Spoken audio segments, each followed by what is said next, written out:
Islam Calitra, kisah panutan Islam. Subscribe ya. Assalamualaikum warahmatullahi wabarakatuh. Kembali lagi dengan Islam Calitra, tempat kisah-kisah klasik hadir dengan rasa yang hangat dan penuh hikmah. Kali ini Abu Nawas tidak berhadapan dengan tahta sana atau mahkota, melainkan dengan hati orang-orang kecil yang sering luput dari perhatian. Sebuah cerita yang sederhana, tapi menampar kesadaran kita semua. Di sebuah kota yang hidup dari denyut pasar dan langkah kaki para musafir, Abu Nawas berjalan sendirian di pagi hari. Matahari baru saja naik, sinarnya masih lembut, belum menyengat. Jalanan belum terlalu ramai, hanya beberapa pedagang kecil yang mulai membuka lapak dengan wajah lelah namun pasrah. Abu Nawas berhenti di depan sebuah kedai roti kecil. Di sana seorang lelaki tua duduk termenung sambil memandangi roti-rotinya yang belum juga laku.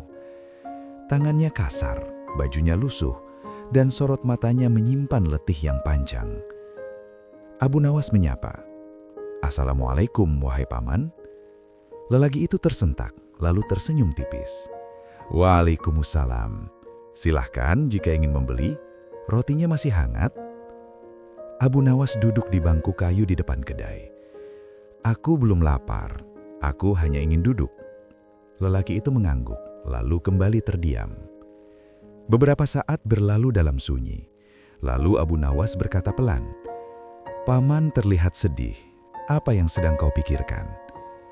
Lelaki itu menarik napas panjang.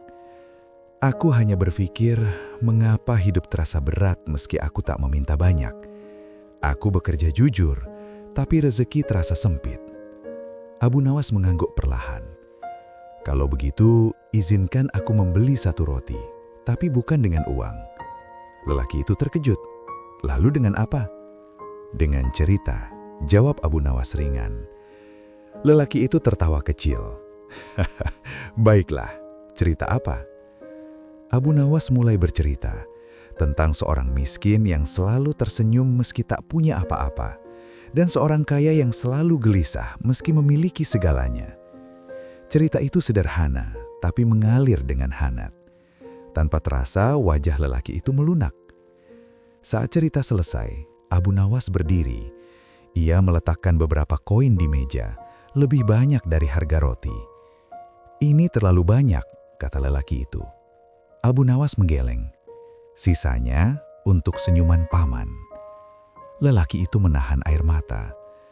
Abu Nawas melanjutkan perjalanannya. Tak jauh dari sana, ia melihat sekelompok anak kecil berlarian. Salah satunya terjatuh, lututnya berdarah. Anak itu menangis, sementara yang lain hanya menonton. Abu Nawas mendekat, lalu mengeluarkan kain kecil dari sakunya. Ia membersihkan luka anak itu dengan lembut. "Kenapa kamu menangis?" tanya Abu Nawas. "Karena sakit," jawab anak itu terisak. Abu Nawas tersenyum. "Sakit itu tanda kamu masih hidup, dan hidup selalu punya alasan untuk tersenyum." Anak itu terdiam, lalu perlahan tersenyum meski matanya masih basah. Orang-orang yang melihat kejadian itu mulai memperhatikan Abu Nawas. Ada yang mengenalinya, ada yang hanya penasaran.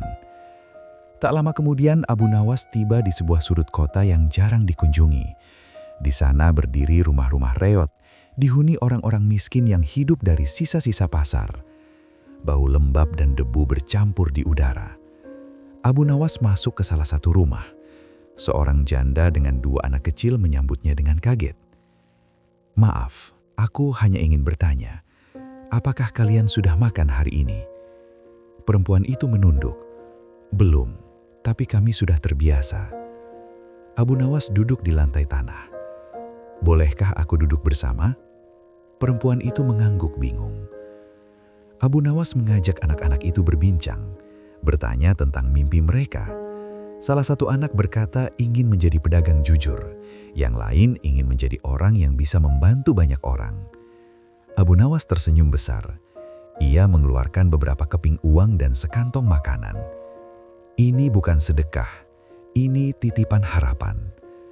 Perempuan itu menangis. "Mengapa engkau melakukan ini?" Abu Nawas menjawab pelan.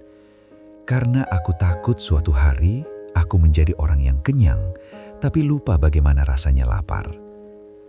Kabar Abu Nawas menyebar, bukan karena kecerdikannya kali ini, tapi karena perbuatannya yang lembut dan diam-diam. Suatu hari beberapa orang kaya mendatanginya.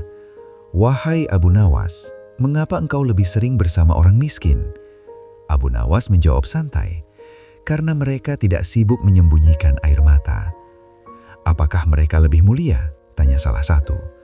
"Tidak," jawab Abu Nawas, "tapi hati mereka sering lebih jujur." Malam itu Abu Nawas duduk sendirian di bawah langit penuh bintang. Ia teringat wajah-wajah yang ia temui hari itu. Senyum lelaki tua, tawa anak kecil, air mata seorang ibu. Ia berbisik pada dirinya sendiri.